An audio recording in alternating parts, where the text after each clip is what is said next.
All right, coming back once again, this time with our game 2 of week 4 here. We're going to have Rascal Jester taking on V3 Esports. Rascal Jester hot off of a win, and a fairly clean one at that. Comp played exactly how it should have been. That was actually a game that I was very impressed with Rascal Jester overall. I felt like it looked like they had a solid game plan start to finish. They played it out very well. And most importantly, I do want to look at Pink in that game, as I had been criticizing Pink the past couple weeks as he's just had some less than desirable performances on champions like Katarina, which he had been given before, and things of that nature.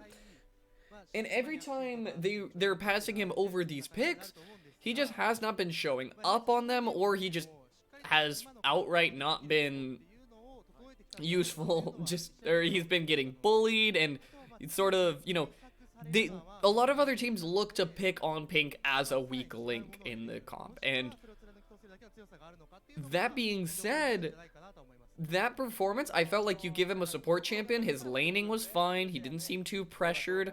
He didn't get a whole lot of jungle attention, but even still into a Galio, it didn't feel like, you know, he was in that much worry. They put him in a position that he knew the matchup going into it when they locked in the Karma. So in terms of performance, I'm very pleased to see that coming out of Pink. I'm hoping he's kind of finding his stride in the LJL so far, and he's going to need it, because the longer or the more we go forward here and the weeks progress, these games start to matter a lot more. And this was actually something that we had seen Rascal Jester kind of do in the spring split, where they had a little bit of a rough start and they started to pick it up a little bit towards the end.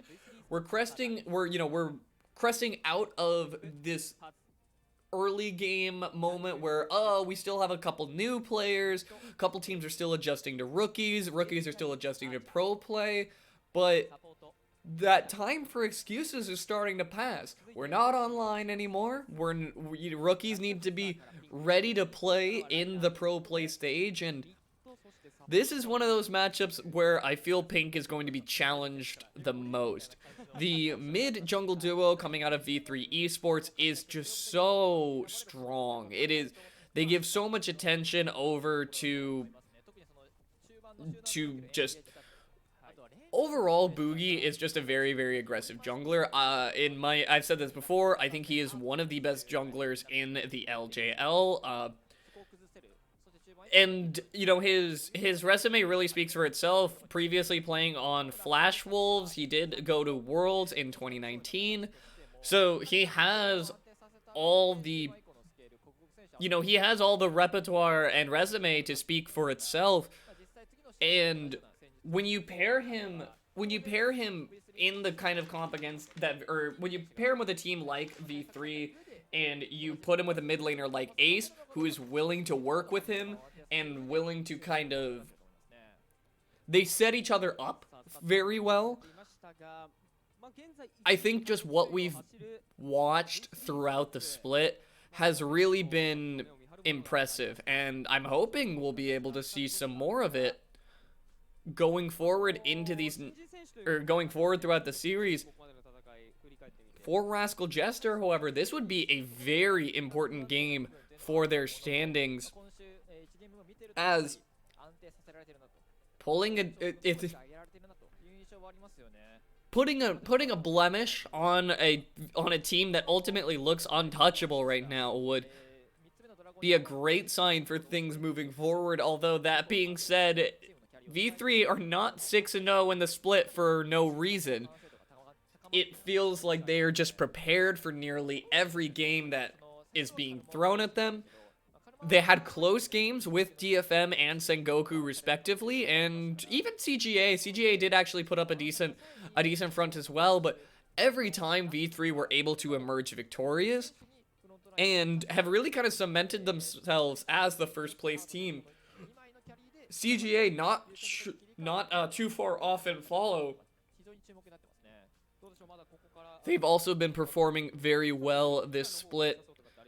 And V3, of course, the obvious favorites. But that being said, I would be interested to kind of see what the drafts end up shaking out for V3 esports, as they've been kind of proven to show so many styles overall, and with the lead they've kind of accrued, sort of the point where you'd expect, possibly could be seeing some off-meta picks or some other things that are going to be tested out, testing limits, or what a lot of other regions have been kind of cresting into is finding ways to counter champions like Aphelios or other meta mainstays, as V3 going to be starting things off here with the Katarina ban. Respect to Pink being put down once more, as V3 will also ban away the Trundle, and an understandable one there. So Rascal Jester were able to use the Trundle very, very well, but also just one of the more contested junglers in the LJL, like we did mention. And wait for stream to buffer here for a moment. Let me just refresh that one. And one thing I do kind of want to extrapolate on is V3 as a team is very versatile. And yeah, that was what I was going to say, is the Nidalee ban. Not a whole lot of other junglers in the LJL accrue a Nidalee ban like V3 does, but Boogie has had 2 all-star performances on it, using Ace on the Galio in the mid lane to kind of help that along. As Ashe is going to be locked in first by V3, and that's a little bit of an interesting one, is to send it on the Ashe right away. Karma is a champion that has a lot of flex opportunity. Set as well was open, but Rascal Jester gonna be responding with the Karma. I thought that he was gonna lose time to the Kai'Sa lock-in, but locking in the Karma does exactly that. Gives you flex opportunities, allows multiple different positions for the Karma to move into, and locking in the Kai'Sa alongside it. This is definitely an interesting one. We have not seen a whole lot of Kai'Sas in the LJL as a whole. And not a whole lot of Kai'Sas in other regions as well. It's kind of fallen out of good graces in the meta since, I believe it was a year and a half ago, where she was just a meta monster. She was the premier ADC, but no longer gonna have that opportunity, as V3 is gonna lock themselves in Galio. And what will their last pick be? You can see some similar signs of what Rascal Jester did in the game before, with the Ashe offering slows and set up for the Galio, as Graves is also going to be picked up here by V3 Esports, one of the other carry junglers that we expect to see coming out of Ace in the jungle there. And Rascal Jester will have their last response here. Set could be looked at as a potential pick for the top side of things, but having that flex opportunity to move it into the support still on the table for Rascal Jester. It depends on where they want to go. Drafting in the Jarvan seems to be the way. Very good. Honestly, a great pick for Rascal Jester here. Offers reliable EQ CC for the Kai'Sa to have a target to killer instinct to.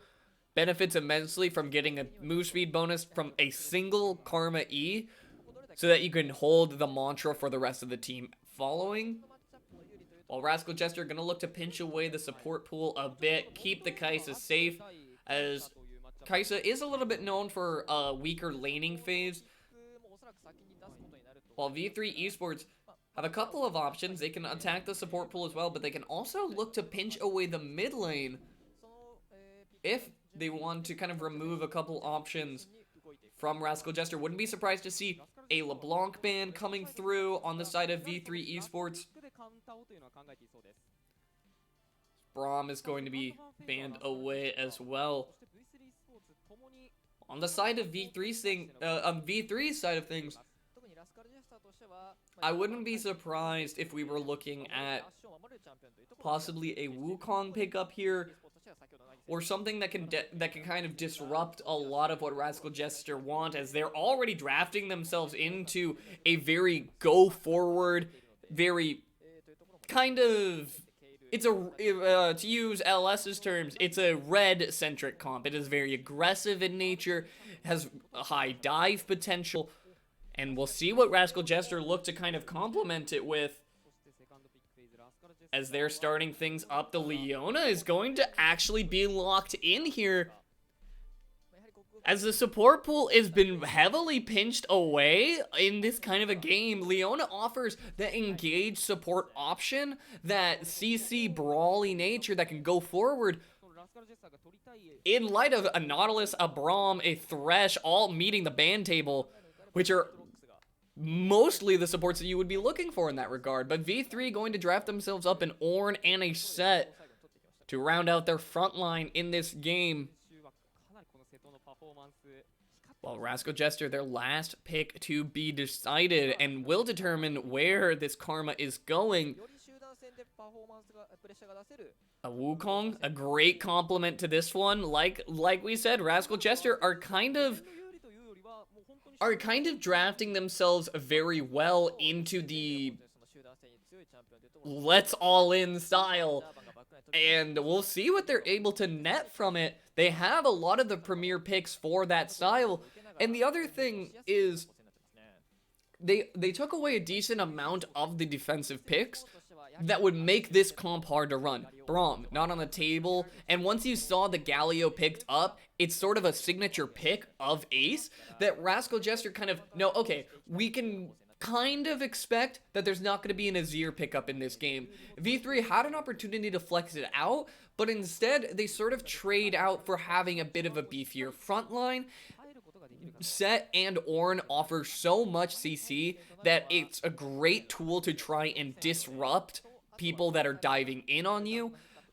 Trying to keep this Ashe and Graves safe. Smokescreen as well is a great deterrent of just very, very high aggression comps like this. That being said, if Rascal Jester are able to pull this one off, the threat is there. You can see where they're going with things. It really is just going to be RV3 going to be able to put up the brick wall that they need to in order to defend against this kind of a comp coming out from Rascal Jester. Will remain to see how things go for them, as V3 Esports have their work cut out for them. They're not unfamiliar from playing the defensive style or playing on sort of a tempo back foot, if you will.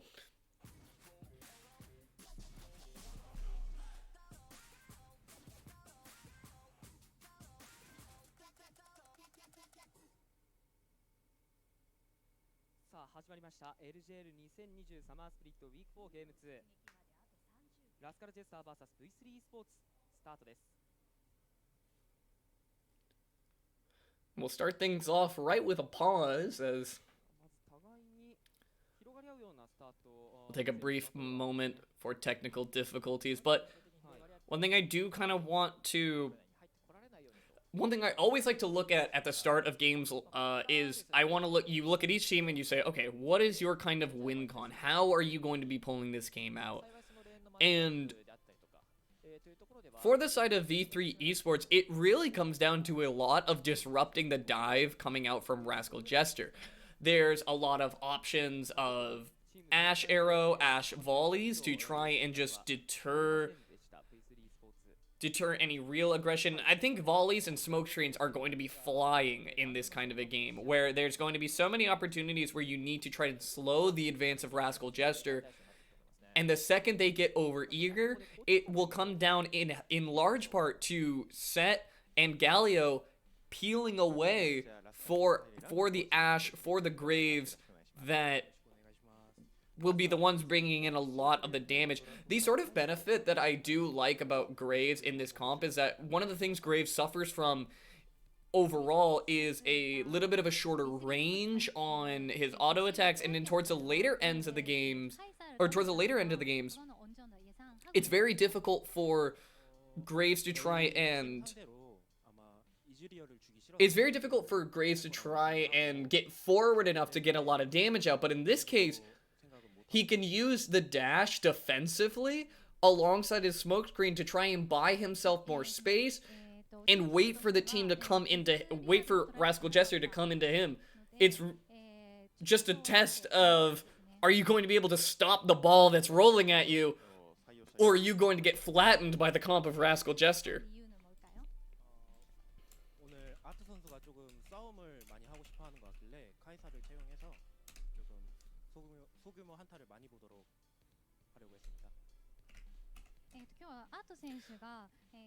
Now, all of that being said, while we are in a little bit of a pause and we're just waiting for the match to get underway, I just want to extend a quick thank you, of course, to everyone tuning in today. I do really appreciate it.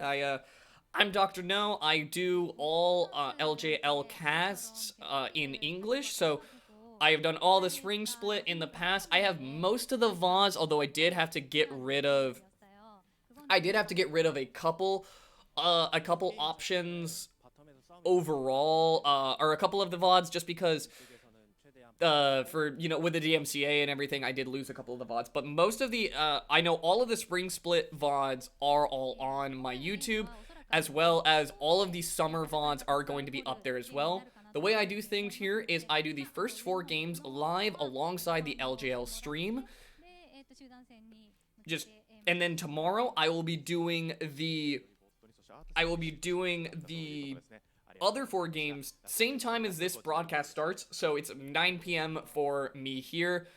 It's 1 p.m. for 1 p.m. Japan time. So same time this stream starts will be again tomorrow. I'll be covering the next 4 games that I don't get to today. If you guys would like to tune in, you can leave a follow here and just know when I'm going live for that. You can also leave a follow over at my Twitter just to know when I'm going live. I also do top 5 plays of the week for each week, so a little challenge for you guys. If you guys have any plays that you guys are keeping an eye out for and you think that's that moment, that's the moment that I'm looking for, that's the moment I love, and really gets, I always love those get your blood pumping moments. If you see any of those, clip them, because I do always look back and I'll look to see what you guys kind of look at as plays of the week, and possibly a play you guys spawn out will be featured in play of the week. But for now, we'll get right back into the game, and one thing I am looking at already is there's a fancy new summoner over on that bot lane with Reyna taking Omni Stone. Now, it's typically a trade-off. We've kind of seen a little bit of scrapping early on here as Nagi's going to take the all-in right off the bat. Going to get a good chunk on Archer, burning down the Ignite, but kind of a hard force to ask for.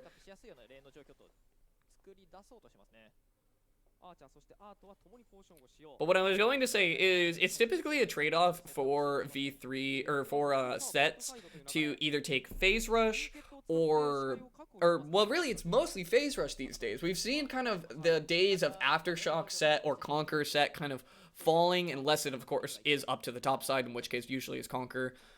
But that being said, Phase Rush has kind of taken over in popularity recently. That isn't to say that Set is a bad user of a lot of what Omni Stone has to offer. Aftershock does kind of give opportunity to take an engage and kind of, if Aftershock cycles in, now you can account for the lower resistance stats that you typically have on Set support due to the lack of gold income. Then you can have times where you have Predator available if you're looking for roam opportunities. But speaking of opportunities, Hachimecha looking for one of his own. Is Boogie, I don't think, knows he is here yet. But that will deter the play overall. As Hachimecha actually getting into that bush early on was a beautiful sight for the side of Rascal Jesters. They'll still need to play a little bit carefully for now as Boogie will be making his way down here, electrocute onto Reyna, but Rascal Jester not going to give them the opportunity to take that one. Is Hachimecha going to be farming his way up towards the top side? Is a good trade onto Wukong there. That is the power of the Warlock Mage Assassin Tank hybrid monk. That is also a paladin cleric and does double as a gunslinger from time to time.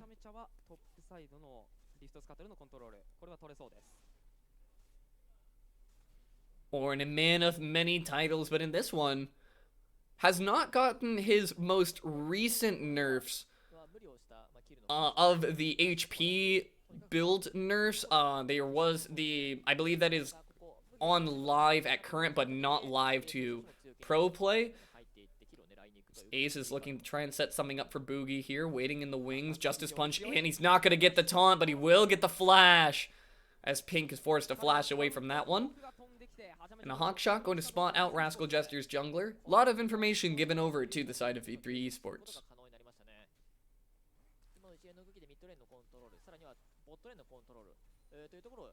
And in the bottom side of things, Archer going to be getting a little bit of extra pressure. Now, one thing that V3 does kind of have to look forward to for at least the beginning of this game is Nagi offers such great gank assist in this bottom lane. It's a great way to set up easy CC for Jarvan. The sort of potential downside is that it typically takes a little while for Kai'Sa to get up in damage, especially not having an empowered Q, which brings a brunt of her damage. But we'll see how Rascal Jester decide to play out most of this early game, while Boogie thinking of an opportunity on the top side here. Pause, a little bit low mana, but getting a decent amount of damage over to Cog with the Billow's Breath there on the W. Has a knock-up opportunity here, will land that there. No W on Cog. He does have Flash, though, as he will be able to get out of that one. Yeah, Boogie's not going to be able to chase that one down. Once he already takes turret, it's hard enough for him to secure the kill, but Graves especially, it's so difficult for him to get autos around the turret without flashing past it, and he wasn't exactly, if he flashes there, he's definitely going 1-for-1, and that's not what you can really afford in this kind of a game when Rascal Jester can easily take that kill and snowball it. But they will get, however, is an Ocean Drake onto the bottom side as Boogie's going to look for one more. Pause has ultimate this time around. Cog going to be using the W there to try and get away, but there's nowhere you can really run. The knock-up is good. Ace teleporting just for good measure there as Pink looks to do the same, but he might be up the alley now. Run down. Taunted up here as Ace is just going to be able to hold aggro there, but no damage can come through. Once again, hiding behind the turret. Boogie can't get the damage out that he needs to finish off that play.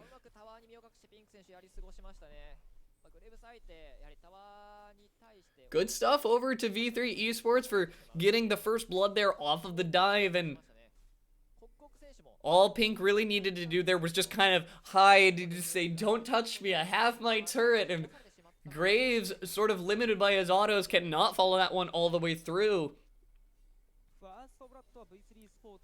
But a good recognition from the side of V3 Esports, a very reserved, just played back, as speaking of Hachimecha needing to be reserved here, gets pulled in with the Facebreaker, has Pink to try and get him out, will only take a little bit of damage on that one.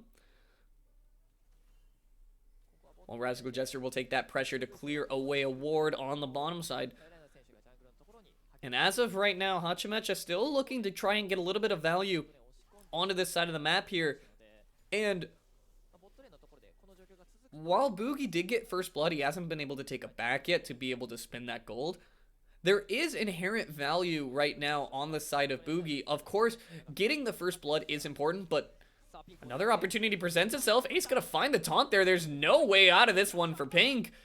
A great punish on a lack of flash, while on the bottom side of things, Nagi's gonna be going all in here. The W's gonna get a decent amount of damage traded back, as Reyna will rely on a couple health pots and his passive to be healing up there. But what I was going to say is, in the jungle side of things, Hachimecha has all of his camps up. Is just cleared his wolves, has a bit of his all of his camps to be passing over or to be taking. So it's a dire position, or it's a less than desirable position for Hachimecha, especially on a jungler like Jarvan, where you want to be on the map more than you're in your own jungle.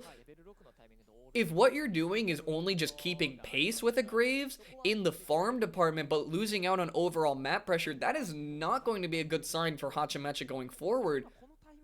And this is a lot of time he'll spend not having pressure on the map, and you can see he has to leave his blue buff now. He has to back and immediately move over to this Rift Herald because he knows that's where V3 are heading next. Reyna already up there trying to clear out some of the vision and prep everything for Boogie. Started up the Rift Herald here, but Rascal Jester are going to be the ones showing up in force for this objective. They might be able to take a fight around this as Kaisa is close. No Killer Instinct available just yet, but having your AD there and Archer still alone in the bottom lane. They will be able to secure that one on a numbers game, while Archer will just be able to secure a bit of the CS alone for himself. Can fire up an arrow, but you can see him wandering up here now. A little bit late, but with Art already rotated out, there's an opportunity immediately as Pink's going to burn his flash right away. The arrow's actually going to find his way onto Kokog. He's not going to be able to get out of this one. The CC chain is just too long. Well, Hachimecha stuck in the pit with Boogie. It's going to be a smite fight that Boogie wins out on. Hachimecha has nowhere to run. Cataclysm over the wall is a beautiful little cheeky play there. I like the idea from Hachimecha. Cataclysm's over the wall and immediately flashes out before the Facebreaker can hit him. Very nice stuff coming out from Hachimecha. Unfortunately, was not able to win out on the smite fight. That being said, Rascal Jester securing that one and getting the kill over on to Kokog is just not what you want to see if you're Rascal Jester, but this is why V3 has been an undefeated team up until this point. As I think I just saw Pink lose the cannon minion there. That was a little bit of a buffer on the replay, I think. Yeah, okay. The LJL casters are laughing too, so something didn't work exactly how it was supposed to there. That being said, you do see... Oh, okay, now we're getting into it as the arrow comes flying in, narrowly missing two, but then Kokok just spins the entire time, CC'd, knocked up. There's nowhere he can really go. And that just feels worse and worse because when it comes to getting to the point where you're posing as your dive comp, and it gets to the point as you're trying to get your snowball going on Rascal Jester's side, if Kokok is not alive long enough to get the knockups, and speaking of alive, that is just going to be Pink going down. No cleanse, no flash, no life left. This is exactly what I mentioned in Champion Select as...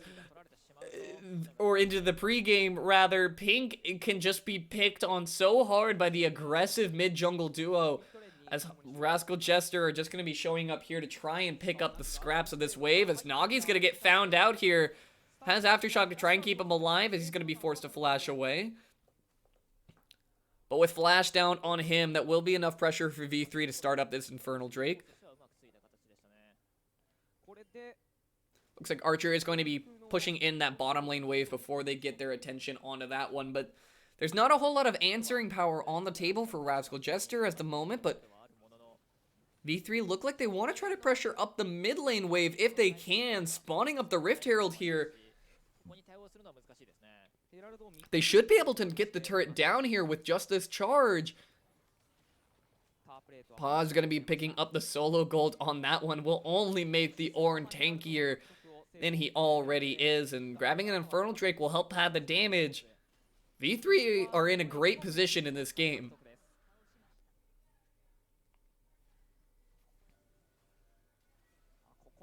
You can just see here on the gold graphs exactly where V3 are at in this one.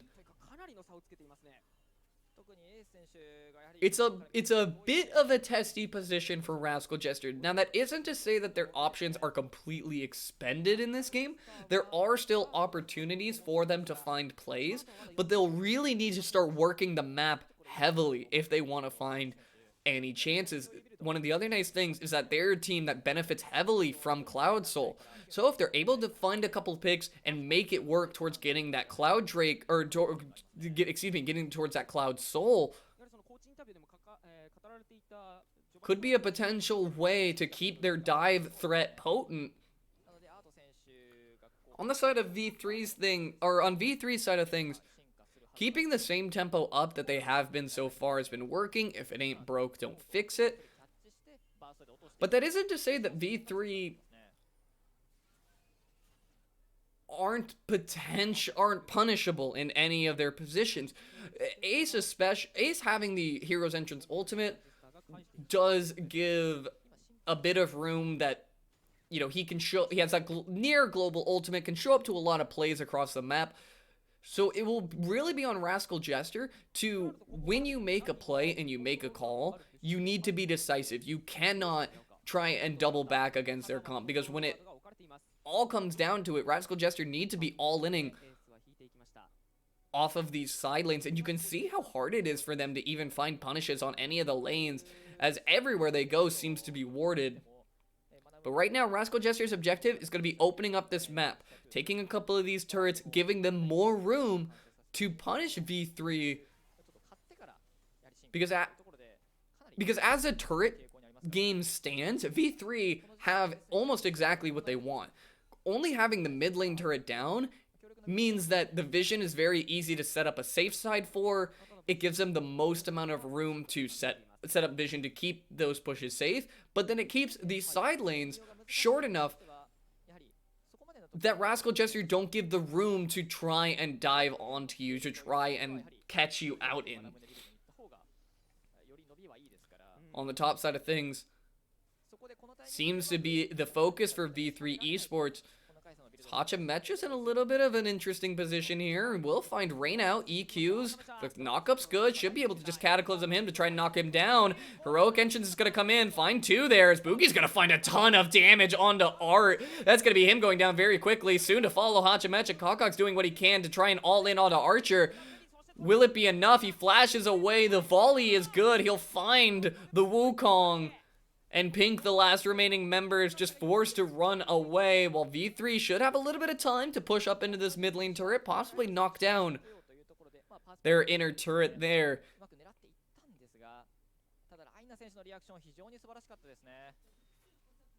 You can see Paz rotating down to the bottom side, gonna try and finish off that turret as well. The amount of waves that Rascal Jester are gonna be missing here is shown in their 8k gold differential, as V3 are just running away with this one. It starts off good for Rascal Jester, but the problem is that it's like we mentioned, is Set has so much CC and just lockup potential when he has members globbed up on him. This Boogie's gonna be dashing over the wall there to try to get away. Kokok gonna look for a little bit of a trade here onto Paz, but the damage is just so stiffly in Paz's favor. Not a full item completed on Kokok. He can't even really go toe-to-toe with the Forge God there. But what I was going to say is, of course, I always sort of praise Reyna, or I praise Set as one of his biggest strengths is the amount of lockup and the amount of time it takes to knock down a Set. You have to burn through W shield, and while you're trying to burn through the W shield, you're going to get ulted, you're going to get face breakered, you are going to have to just deal with the amount of CC that Set offers before you can begin burning down his shield and then finishing him off. So when you're engaged, when Rascal Jester are trying to take an engage on a champion like that, it's just insanely difficult. Reyna just does not fall easily enough. Rascal Jester need to kind of pick their members of who they're engaging on. The issue is the gold difference, almost reaching 10k now, is limiting Rascal Jester's opportunities. You can't engage on Galio for similar reasons. You can't engage on Ornn. He is just not going to die. So your only targets are Boogie and Archer, and that just leaves it clearly defined who you need to be protecting on V3's side. So Rascal Jester will still need to find their way around this one, as Paz is just happy to take a trade under turret. The grasp healing, almost as much healing as a turret shot will do damage. While Boogie will take a turret shot, trying to walk up to see if he can get any turret damage in there. For now, though, V3 can enjoy the lull state a little while longer, While they wait for this Baron to come up, they will have full priority over for it. Meanwhile, on the side of Rascal Jester, Art is kind of going for a little bit of an interesting build, going Essence Reaver, so it is actually the AD variant of the Kaisa, which is not a bad option. Picking up the Serrated Dirk as well helps with the Q damage and getting that Q evolved early on, which is sort of the intention behind the Essence Reaver first as well. The sort of trade-off, of course, is there is not a whole lot of magic damage coming out from Rascal Jester overall. And you can see that kind of demonstrated with Paz having 3 armor items already. It kind of funnels V3 into a position that they can just buy as much armor as they need and not have to worry about Pink's damage. But Hachimecha gonna be spotted up by Pink Ward here. Reyna's gonna come over the wall with a Hex Flash, gonna lock up Hachimecha for a little while, but goes golden to buy himself some time. The dunk back is good to try and find Nagi. They won't be able to burn him down just yet as the Call of Forge God comes through. Kaisa's gonna be forced out of this fight, too low HP to try and continue as Kakak's gonna find Ash, but gonna trade his life for it. Overall, a 1-for-2 on the side of V3's favor, while Rascal Jester are routed by the end of this play. Buki is so massive in this game, 6-0-4, and sure, you eventually knock down Ash at the end of all of it, but it ends up costing Cog his own life, and a 1-for-2 is all you can really hope for at the end of that scenario, because V3 have definitely taken this game into their hands and put themselves firmly in the driver's seat. 10k gold differential. This game is fairly over, if I do say so. It isn't to say that Rascal Jester does not have a chance, of course, but it just speaks so much in volume of how V3 is just a dominant team in this region, and this split especially, they've just been showing up ready to play. So we're going to start things off here with a heroic entrance. Hachimecha is going to be going down to Boogie, while Paz is going to flash to his team for safety. Cog over the wall, flashing out of the W taunt. Pink going to flash as well for good measure, as Ace will find him there. The Justice Punch not quite landing, but the empowered auto will, as Boogie's just going to lock down Pink there. This is how things go if you are V3 Esports, as they're just going to push up the mid and bot lane. Art is just doing his best to try and pick up the gold, although I did see V3 question pinging Art on the top side there. That's somewhat understandable from the position that they're currently fixed into, opening up an inhibitor turret as well as taking the last of the outer turrets on the bottom side.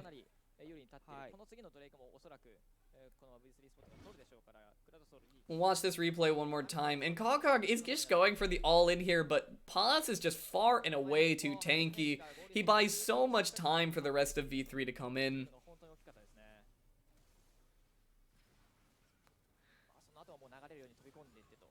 You know, it's in games like this where you look at Rascal Jester's comp and you sort of look to say,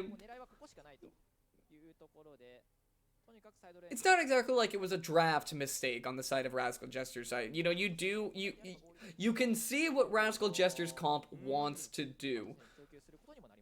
That being said, just not getting enough value early and then having the game just slip away from you over time. There isn't a whole lot you could really do when V3, just their defenses have been so well set up, as here comes another Call of the Forge God, gonna be flying in here. V3 can really just brawl this one out at this point. They're so tanky, as Reyna's gonna peel so many members back there with the Facebreaker. It's gonna be Cog and Hachimecha losing their life first. Pink soon to follow, as Art and Nagi are just routed out towards the bottom side here. Paz almost getting the knock up there, not quite able to finish that one off. Good shutdown over to Art there to be able to pick that one up, but it's too little too late. Well, V3 should just be able to end the game off of this one. Respawn timers are relatively short on the side of Rascal Jester, but the wallet size on V3 is just too massive. This is the adult size wallet that Link is able to carry. no longer limited to 99 rupees. They have put themselves at a 13 gold advantage to pull away with this game. Rascal Jester, it is all they can do to just pad V3's KDA at this point. Well, they look to just win one last team fight here. V3 might actually be forced away here. A good taunt there, but not enough HP for V3 to really try and fight this one out. We have Rascal Jester just found themselves a decent amount of shutdowns. This guy's just going to be picking up another kill there. Another volley comes in from Archer as they're going to run them back into the fountain here. Cog has no ultimate, but has enough to dive. The ultimate finds his way onto Art. Killer Instinct still available as he's going to go back onto the Archer there. Not going to be able to finish him off. V3 will be closing this one out right now. As Hachimech is going to go forward. A last little hurrah as he sends sends Archer off into the abyss as V3 find a fairly convincing fight win, but not an unexpected one. As they're going to pull themselves their first win of day 1 here of week 4 and continuing their perfect record, going 7-0 in the split. If you're Rascal Jester, that one hurts, but ultimately, for Rascal Jester, you can't really... It's hard to say that one wasn't unexpected. You did get a win out of today. You did beat Hawks Gaming, so you do move up a step in the standings, and you do even that one out. So that's always a benefit for them. That being said, V3 now have the opportunity to try and continue their perfect record. We'll see them again later. If you guys are just tuning in, I am Dr. No. I do all of the English broadcast for the LJL. I did all of the spring split, including spring playoffs, and I'm doing all of the summer split. If you guys miss any of the games, you can check out my YouTube, so the way I always recommend it, follow me on Twitter down below, because you'll always know when I'm tweeting out when the VODs are up, when my stream is going live, and I tweet out other YouTube content I do, like top 5 plays of the week for each week, so you can catch up on all the highlights if there's any games that you missed. Also, feel free to drop a follow here if you guys would enjoy. Does mean a lot to me. This is something that I do look forward to doing every week. I hope you guys are enjoying the content. If you guys are, I would really appreciate a follow. It means the world to me. And also, my Twitter DMs are always open, so if you guys would just like to say hi or request any content that you guys would like to see, you guys can definitely follow me over there. Now, don't go anywhere. We're going to be coming back with Game 3 soon enough. And just a reminder, the way I do things here is I do the first 4 games today, where I do the first pod of the way LJL breaks things down, where they do a group of 4 and then a group of 4. I do the first pod today, games 1 through 4, and then same time that this stream went live, I will be doing it again tomorrow for the next 4 games, and then uploading all of the VODs onto YouTube about 2 days after. So, if you guys are enjoying your content, I really appreciate you guys sticking around. Feel free to drop a follow. I will be taking a brief break. Just